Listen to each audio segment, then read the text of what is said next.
Bonjour, j'espère que vous allez bien. Bonjour, j'espère que vous allez bien. Et aujourd'hui, nous allons parler du management de position. Et vous avez remarqué que très souvent, la majorité des traders ont cette difficulté-là de tourner en rond. Donc, c'est-à-dire à chaque fois qu'ils évoluent, après avoir généré un bénéfice, le lendemain, ils le perdent. Alors, aujourd'hui, on va essayer d'apprendre comment manager une position. Ok. Je vous ai déjà appris comment placer les stop loss, comment placer les BI. Alors, si vous,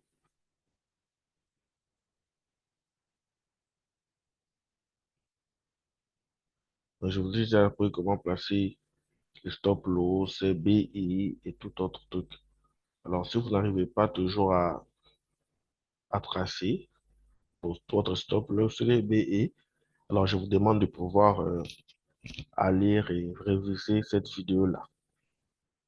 Et alors, l'élément le plus important ici à savoir, c'est d'abord, après la prise de position, où se trouvent des zones susceptibles de pouvoir retourner, rejeter les prix vers le sens opposé. Ok. Alors, supposons que nous sommes sur une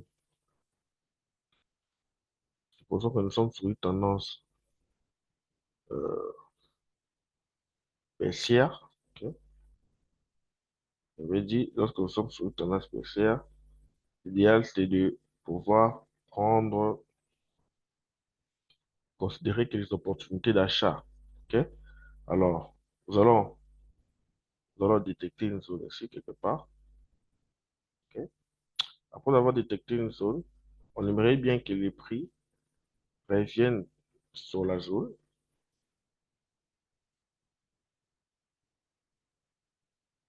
On aimerait bien que les prix reviennent sur la zone. Et puis, euh, pour prendre notre vente ici. Alors, je vous avais dit que c'est ici que nous allons placer notre ordre différé. Pour notre cas ici, nous allons placer notre sell limite. Ok. Vous pouvez aller réviser au cas où vous n'arriviez pas.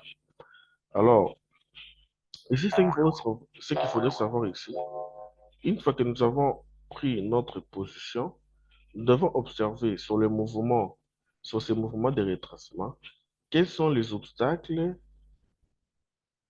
dans lesquels les prix pourraient rencontrer qui peut rejeter notre prix vers le sens opposé. Ok.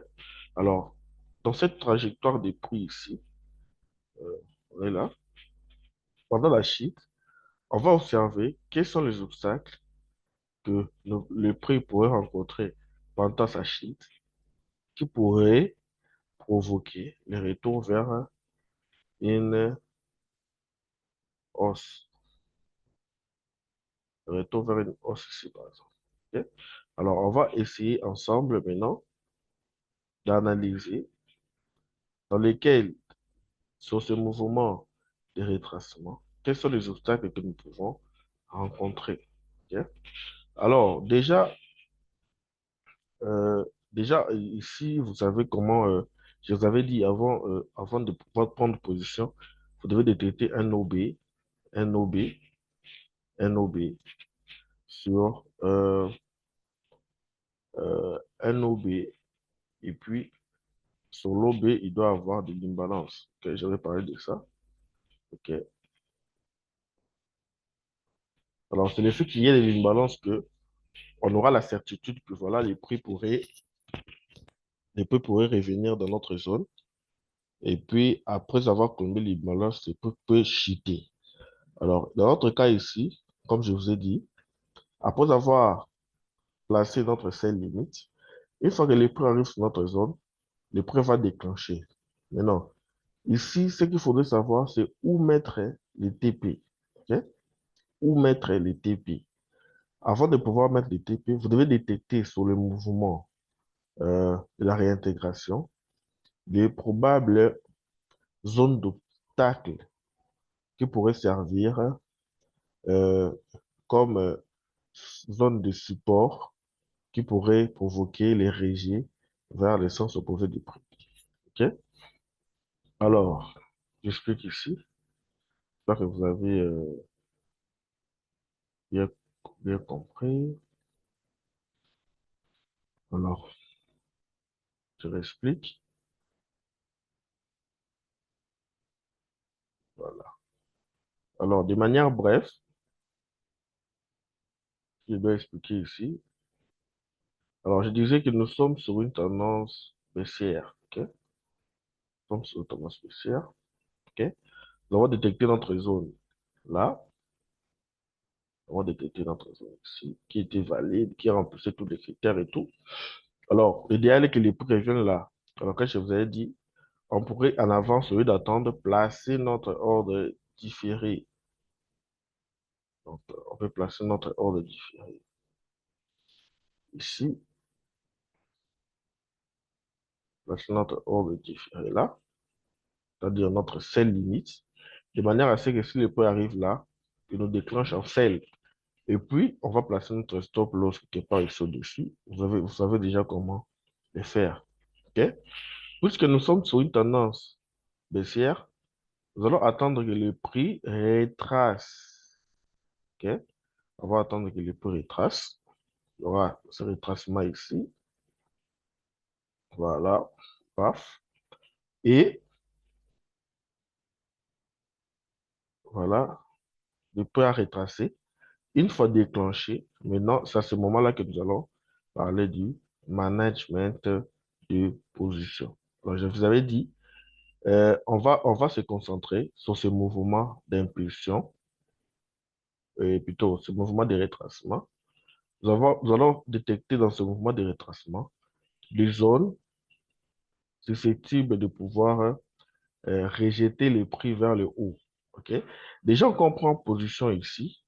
L'objectif de notre prix, c'est le creux. Se crée ici. Donc, c'est-à-dire notre TP sera placé ici. Pourquoi?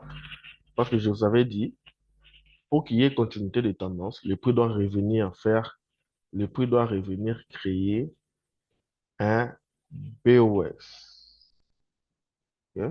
Ça veut dire le prix va revenir créer un BOS comme ça. Ouais? Donc, le prix doit venir pas pour créer la continuité. Étant donné qu'il y a un rétracement comme ça, derrière, après avoir déclenché notre prix, nous, on doit venir, on doit, pour qu'il y ait continuité de la tendance baissière, notre cible sera se créer ici. Parce que pourquoi? Le prix va revenir chercher, créer notre BOS pour réintégrer, et puis pour intégrer et puis repartir vers le sens de la tendance. Donc, ce TP ici, nous allons l'appeler TP final. Ok? TP final. Alors, après avoir détecté notre TP final,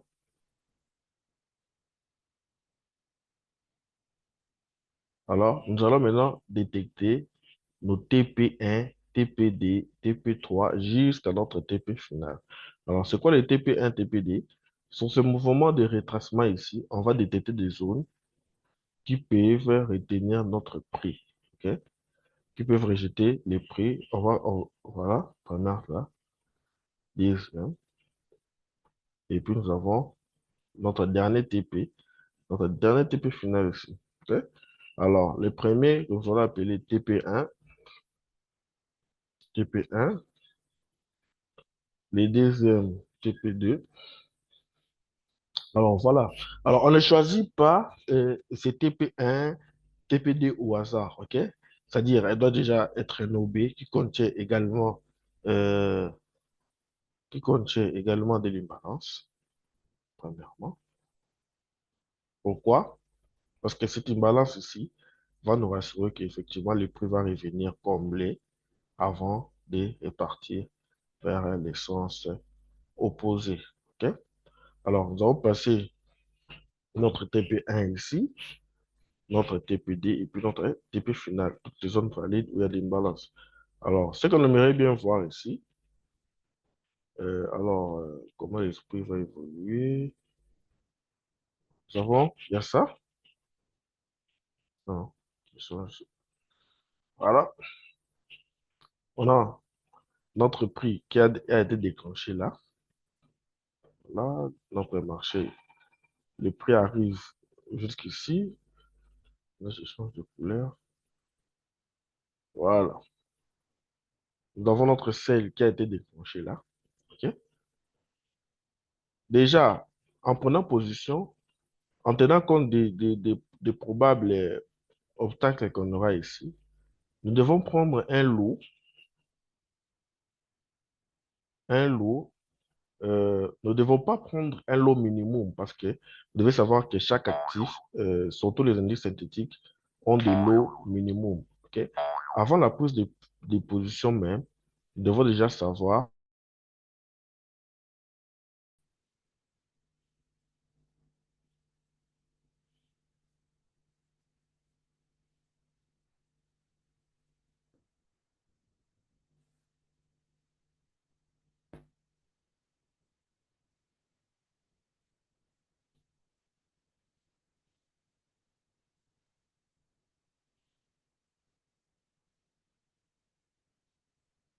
Alors, la connexion avait coupé. Alors, ce que je disais avant avant avant la prise de position même, euh, je disais avant la prise de position même, ce qu'il faudrait savoir ici, euh, là, je dois tout redessiner.